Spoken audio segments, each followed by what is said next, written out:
Kjo lufta për kryeqytetin e socialistëve është, sa duket, midis Fierit dhe Lushnjës. Shumë faleminderit që na jepni këtë mundësi në një ditë pushimi.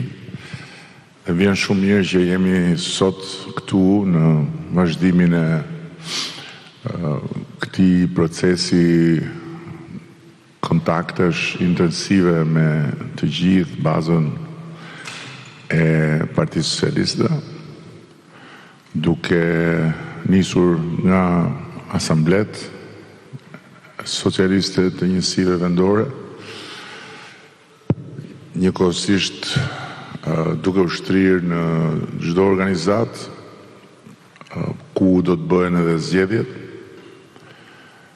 për kryetarët, bashkëkryetarët e organizatave socialiste dhe pastaj duke dalë edhe në komunitet në fazën kur do të bëhen edhe zgjedhjet për kryetarët socialistë të njësive.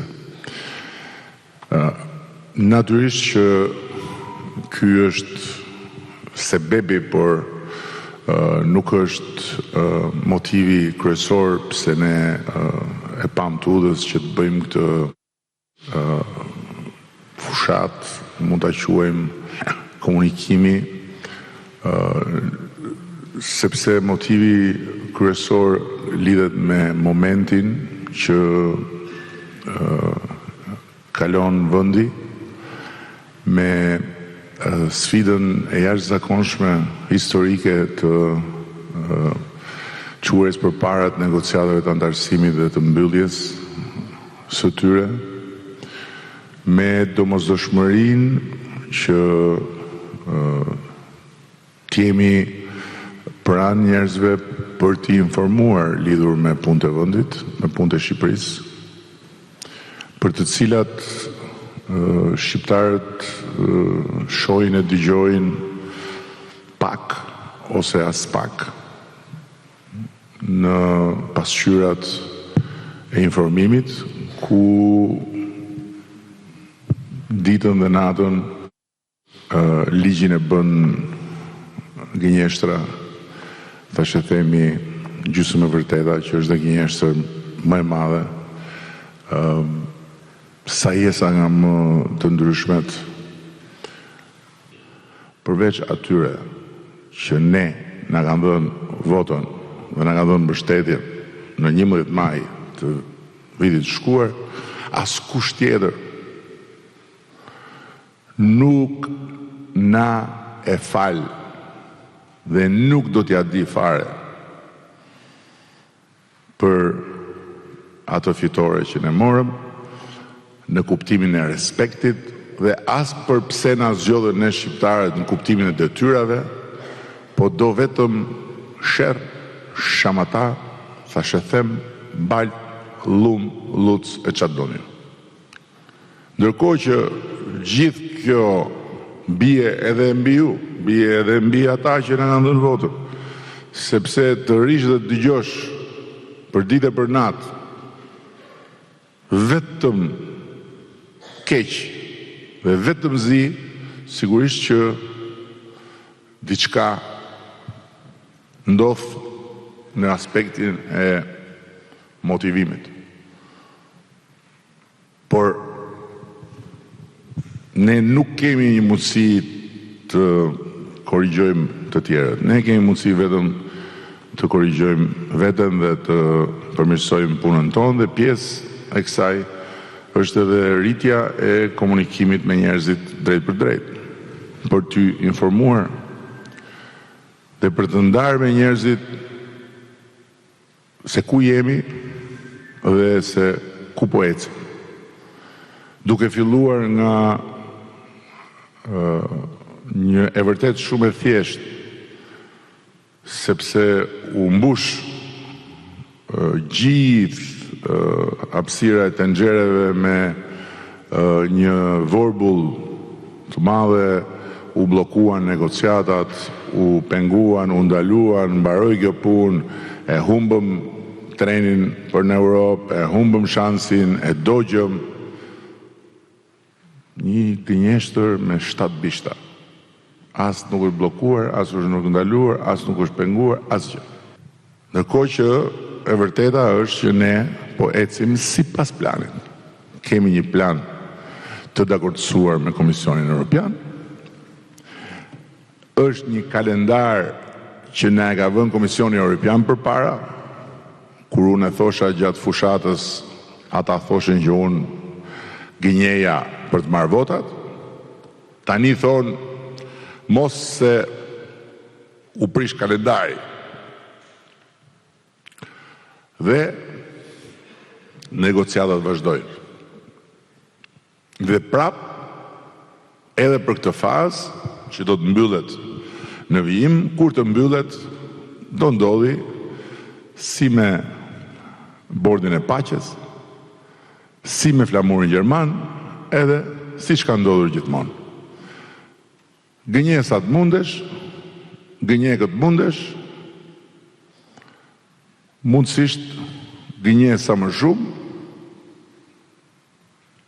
gënje ore qast, se diçka do mbetet, se gjë tjetër s'di në bëjnë.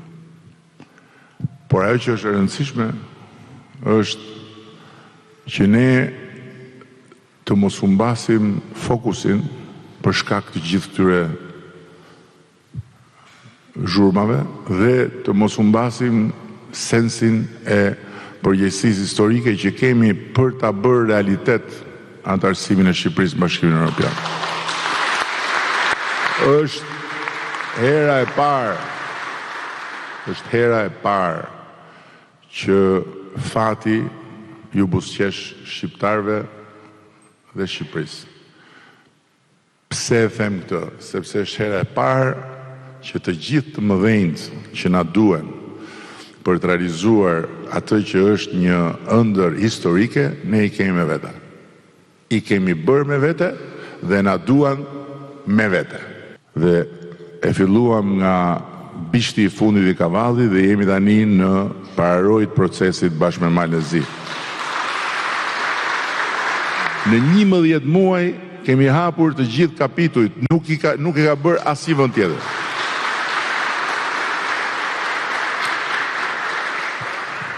Por ka një gjë që shqiptarët duhet mos harrojnë.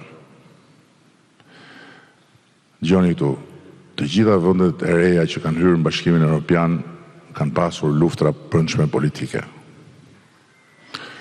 Kush e ka ndjek pak rajonin, me siguri nuk e ka të vështirë të kujtohet që Maqedonia nuk ishte akoma e veriut atëherë, ka qenë në luftë madhe politike. Ka qenë dhe në prag luftës civile.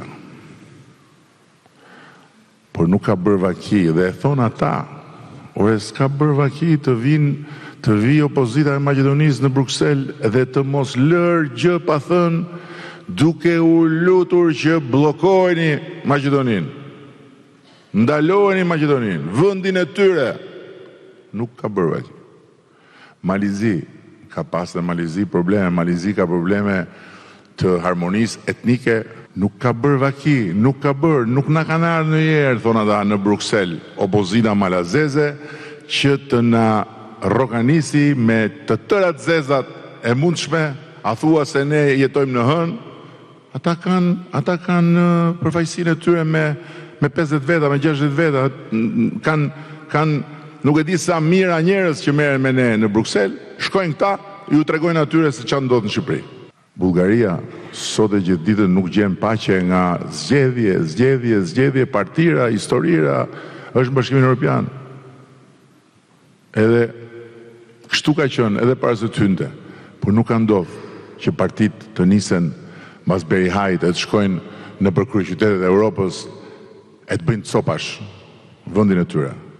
Këtë me keqardhje them e bëjnë vetëm ata, se s'mund të them ata që kemi përballë, se ne nuk i kemi përballë ata.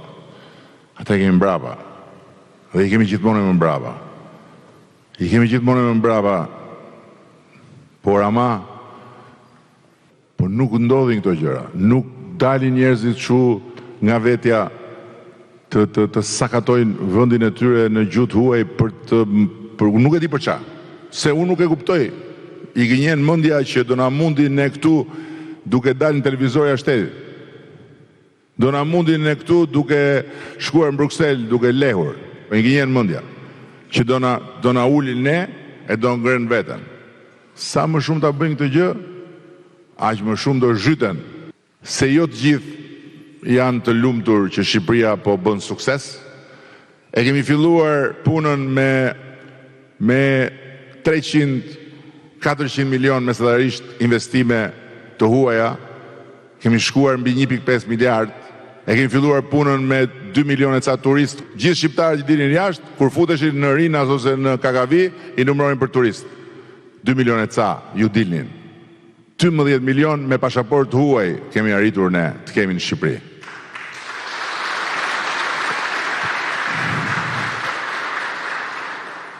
E kemi marrë vendin me një prodhim të përgjithshëm kombëtar 9-10 miliard. 9-10 miliard. Sot jemi 27 miliard dhe në 2030 do shkojmë 35 miliard. E kemi marrë me më pak se 3.000 euro për frym. Sot jemi 11.300, mos gabohem, për frym. E kemi marrë me një pagë mesatare qesharake. Qesharake. Sot kemi pagën e përgjithshme mesatare 870 euro. Se rritet në mënyrë të vazhdueshme paga mesatare për shkak se rritet në sektorin privat.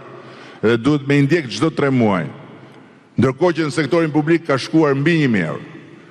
Kemi rritur pagat e mjekëve, të mësuesve, të punonjësve të policisë, të ushtarakëve të administratës, por sot kemi më në fund arritur të bëjmë dhe diçka tjetër. Kemi futur edhe për pagat indeksimin.